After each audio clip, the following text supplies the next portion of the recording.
ইসলামে আঙ্গুল ফোটানো নিয়ে কোনো বিধিনিষেধ আছে কিনা, মশার রক্ত জামায় লাগলে নাপাক হবে কিনা, তাড়াতাড়ি বিয়ে হওয়ার দোয়া আছে কিনা, জামাতে নামাজ পড়ার সময় ওযু ভেঙে যায় তাহলে কি করব, যদি প্রথম কাতারে আমি থাকি কিভাবে বের হব, পশ্চিম দিকে পা দিয়ে ঘুমানো যাবে কিনা, আজানের সময় বাথরুমে থাকাকালীন অবস্থায় কি আজান উত্তর দেওয়া যাবে, ঘরে ছোট মেয়ে বাবু আছে, সাথে আছে তার অনেক খেলনা এবং পুতুল, রূপে পুতুল থাকলে নামাজ পড়লে হবে কিনা, জুমার দিনে পুরুষরা জুমার নামাজ পড়ার আগে কি নারী নামাজ পড়তে পারবে, ফরজ গোসল করার পরিস্থিতি না থাকলে ওযু করে ফরজ নামাজ আদায় করা যাবে কি না, মহিলারা ঘরে একাকী নামাজ আদায় করার সময় একামত দেওয়া জরুরি কিনা, মেয়েদের চুল কাটার বিধান কি, কতটুকু কাটা যাবেন, কাঁকড়া খাওয়া জায়েজ হবে কিনা। তাহলে চলে যাচ্ছি আপনাদের জিজ্ঞাসার জগতে। SK MD ফরিদ জানতে চেয়েছেন মশার রক্ত জামায় লাগলে নাপাক হবে কিনা, উত্তর হলো না, মশার রক্ত জামায় লাগলে নাপাক হবে না, এবং মাসের যে বিষয়টি মশার বিষয়টি একই। এরপরে ইসরাত বর্ণা আপনি জানতে চাইছেন আজানের সময় বাথরুমে থাকাকালীন অবস্থায় কি আজান উত্তর দেওয়া যাবে, উত্তর হলো না, বাথরুমে যেহেতু আল্লাহর নাম নেওয়া এবং জিকির করা হাদিসে নিষেধ রয়েছে, অতএব আপনি বাথরুমে বসে এই কাজটি করতে পারবেন না, বরং সেখানে বসে যথাসম্ভব আপনি মনে মনে জিকির করতে পারেন।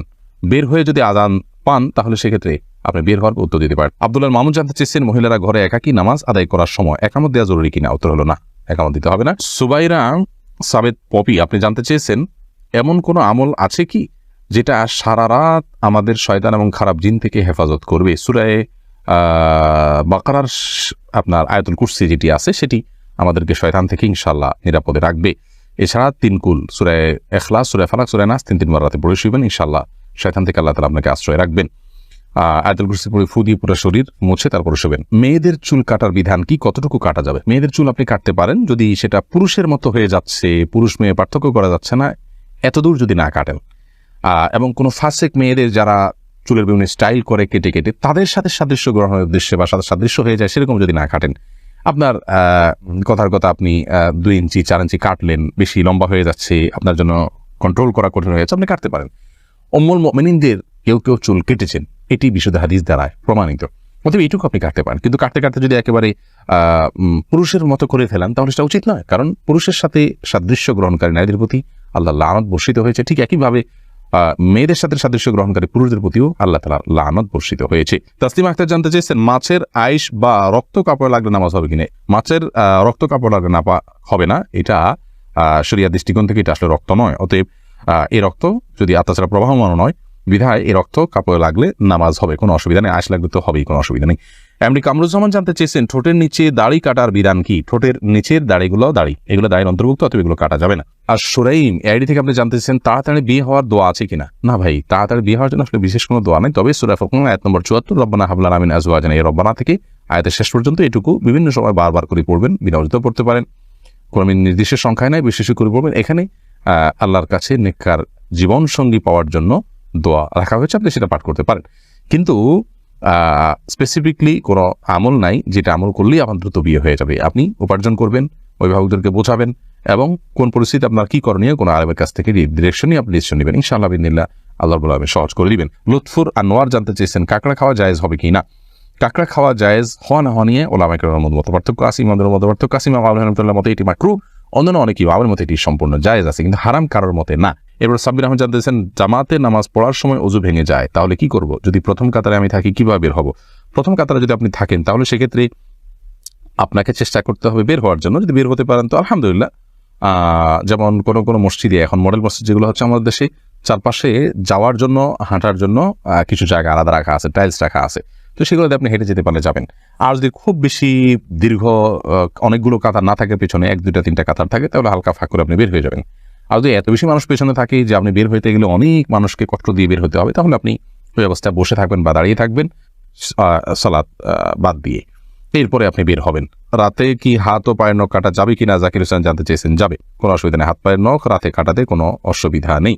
শাহাবুদ্দিন সরকার জানতে চেয়েছেন ফরজ গোসল করার পরিস্থিতি না থাকলে ওযু করে ফরজ নামাজ আদায় করা যাবে কি না, পরিস্থিতি নাই বলতে কি, যদি এমন হয় আপনি যেখানে আছেন সেখানে দীর্ঘ 2-3 মাইল এরিয়া পর্যন্ত কোনো পানি নেই, অথবা আপনি পানি আনতে পারেন সেরকম কোনো ব্যবস্থাপনা নাই, পায়ে হেঁটে মাইল যাওয়া ছাড়া উপায় নেই, তাহলে সেক্ষেত্রে আপনি তায়াম্মুম করতে পারেন। অল্প পানি থাকলে যদি আপনি ওযু করলেন, কিন্তু পরিস্থিতি নাই বলতে লোকজন দেখে যাবে, আপনার কাপড় ভিজে যাবে, দ্বিতীয় কাপড় নাই, ভিজা কাপড় দিয়ে আপনার নামাজ পড়তে হবে, বা এরকম কোনো কজ যেগুলো আসলে আপনার জন্য কঠিন হলেও অসম্ভব নয়, তাহলে সেটাতে সেই পরিস্থিতিতে আপনার এটা চলবে না। আর ফরজ গোসলের বিপরীত হলো মূলত তায়াম্মুম। যদি করতে না পারেন তাহলে সেক্ষেত্রে আপনি তায়াম্মুম করবেন। মাহমুদুল হাসান লিজন জানতে চেয়েছেন পশ্চিম দিকে পা দিয়ে ঘুমানো যাবে কিনা, কেবলার দিকে পা দিয়ে ঘুমানো যাবে কিনা। পশ্চিম দিকে বলতে আমাদের জন্য পশ্চিম দিকে, কিন্তু যারা পশ্চিমা দেশগুলোতে আছেন তাদের জন্য অন্য কোনো দিকে হবে। অতএব যে যেখানে আছেন তার জন্য কেবলার দিকে পা দিয়ে ঘুমানো যাবে, এলো প্রশ্ন।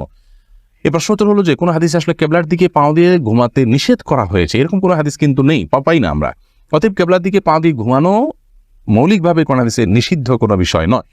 তবে যেহেতু কেবলা সেদিকে আছে, আমার কাছে যদি খারাপ লাগা কাজ করে কেবলার প্রতি শ্রদ্ধার জায়গা থেকে, তাহলে সেক্ষেত্রে অন্যদিকে আমি পা দিয়ে ঘুমালাম, শোলাম, সেটা ভালো, উত্তম। সঞ্জিদা সিরাজ আখি জানতে চেয়েছেন জুমার দিনে পুরুষরা জুমার নামাজ পড়ার আগে কি নারী নামাজ পড়তে পারবে না? পারবে, কোনো অসুবিধা নেই, ওয়াক্ত হলে তারা নামাজ পড়তে পারবে। সুবর্ণ আপনি জানতে চেয়েছেন ঘরে ছোট মেয়ে বাবু আছে, সাথে আছে তার অনেক খেলনা এবং পুতুল, রূপে পুতুল থাকলে নামাজ পড়লে হবে কিনা, আমি কনফিউজড আছি, উত্তর অপেক্ষা করবো। বোন রাবেয়া রাসূল আকরাম সাল্লাল্লাহু আলাইহি সাল্লামের বাসায় আমাদের আয়েশা রাদিয়াল্লাহু তাআলা পুতুল নিয়ে খেলা করেছেন এবং আরো নবী সাল্লাল্লাহু আলাইহি সাল্লামের বাসায় গিয়েছেন, পুতুল নিয়ে বাচ্চারা খেলেছেন, এরকম প্রমাণ পাওয়া যায়। এর উপর ভিত্তি করে অনেক উলামায়ে কেরামের বক্তব্য হলো যে বাচ্চারা যদি পুতুল নিয়ে খেলা করে তাহলে সেটা জায়েজ রয়েছে, শুধু খেলার জন্য, এটাকে শোপিস হিসাবে রাখার জন্য নয়, শোকেসে প্রদর্শন করার জন্য না, খেলা করলো, খাট চোখের নিচে পড়ে থাকলো, বাস এইটুকু করাতে কোনো অসুবিধা নেই, এটা অনেক উলামায়ে কেরাম বলেছেন। আবার অনেক উলামায়ে কেরামের মতে শোপিস, এই খেলনা যদি পুতুল যদি এরকম হয় যে তার পরিপূর্ণ অবয়ব বোঝা না যায়, যেমন বাচ্চারা খেলনা নিজেরা তৈরি করে, জাস্ট আপনার একটা কাপড়ের অংশ দিয়ে কল্লা আর হাত বোঝা যায়, কিন্তু চোখ কান মুখ নাক এরকম আলাদা করে তার প্রতিটা অঙ্গ স্পষ্ট বোঝা যায় না, পূর্ণাঙ্গ অবয়ব বোঝা যায় না, তাহলে সেরকম পুতুল রাখাতে অসুবিধা নেই। তো নামাজ হয়ে যাবে, নামাজ হওয়াতে কোনো অসুবিধা নেই, কিন্তু যথাসম্ভব এগুলো অ্যাভয়েড করাটাই হলো ভালো এবং তাকওয়ার দাবি। এস এম মঈদ আপনি জানতে চেয়েছেন ইসলামে আঙ্গুল ফোটানো নিয়ে কোনো বিধিনিষেধ আছে কিনা, দয়া করে উত্তর দিলে উপকৃত হব। সালাতের মধ্যে নামাজরত অবস্থায় আঙ্গুল ফোটানো নিষেধ আছে। এটা একটা হলো এটা নামাজের মনোযোগের খেলাফ। নামাজের মধ্যে যে আমাদের খুদু অবলম্বন করতে হয়, একেবারে একাগ্র চিত্তে এবং আপনার ধীরস্থির এবং আপনার স্থির ভাবে সালাত আদায় করতে হয়, সেই স্থিরতার খেলাফ এই আঙ্গুল ফোটানোটা, এই জন্য এটা হাদিসে নিষেধ আছে এবং এটাকে মাকরু বলা হয়েছে। তবে মৌলিকভাবে আঙ্গুল ফোটানোটা যেহেতু অস্বাস্থ্যকর একটি বিষয়, এখন আমরা বিজ্ঞান থেকে এটি জানতে পারি, অতএব প্রয়োজন ছাড়া বলতে এই সালাতের বাইরেও আপনার আঙ্গুল ফোটানো অনুচিত, কিন্তু শরীয়তে বা বিধিনিষেধটা শুধু সালাতের জন্য রয়েছে, সালাতের বাইরে আঙ্গুল ফোটালে সেটি নিষেধ হবে এরকম কোনো কথা